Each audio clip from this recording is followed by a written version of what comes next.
A Sleep Audiobooks exclusive.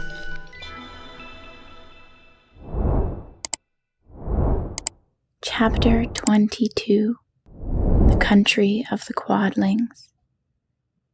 The four travelers passed through the rest of the forest in safety, and when they came out of its gloom saw before them a steep hill covered from top to bottom with the greatest pieces of rock. "That will be a hard climb," said the Scarecrow, "but we must get over the hill nevertheless."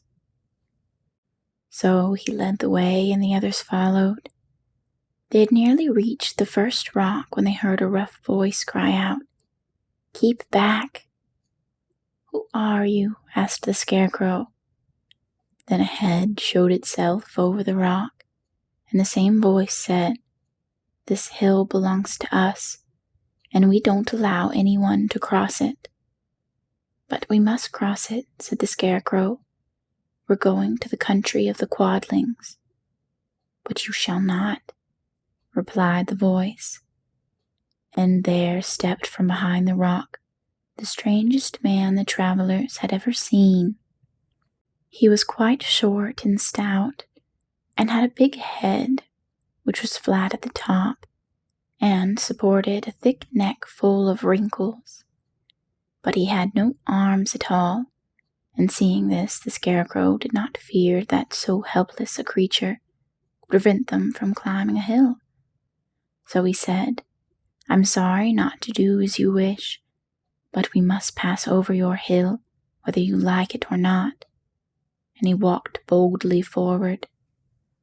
As quick as lightning, the man's head shot forward, and his neck stretched out until the top of his head, where it was flat, struck the Scarecrow in the middle and sent him tumbling over and over down the hill.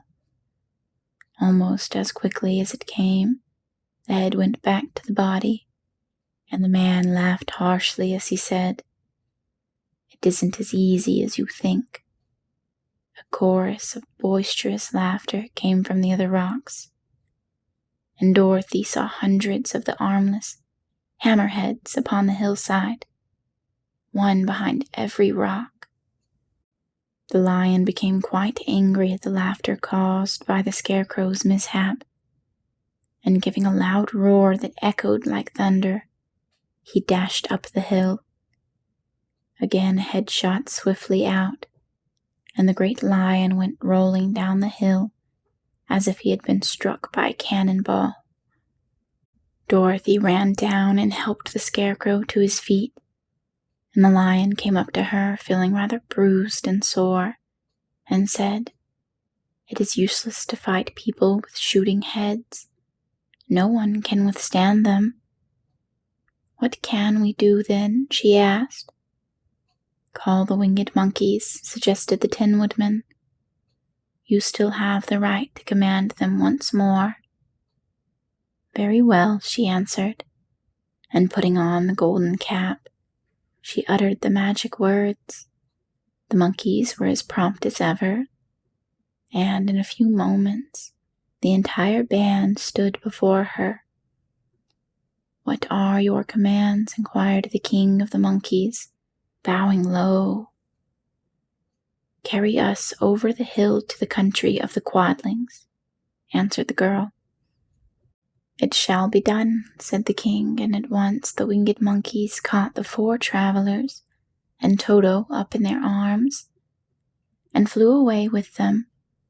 As they passed over the hill, the hammerheads yelled with vexation and shot their heads high in the air, but they could not reach the winged monkeys, which carried Dorothy and her comrades safely over the hill and set them down in the beautiful country of the Quadlings. "This is the last time you can summon us," said the leader to Dorothy. "So goodbye, and good luck to you." "Goodbye, and thank you very much," returned the girl, and the monkeys rose into the air and were out of sight in a twinkling.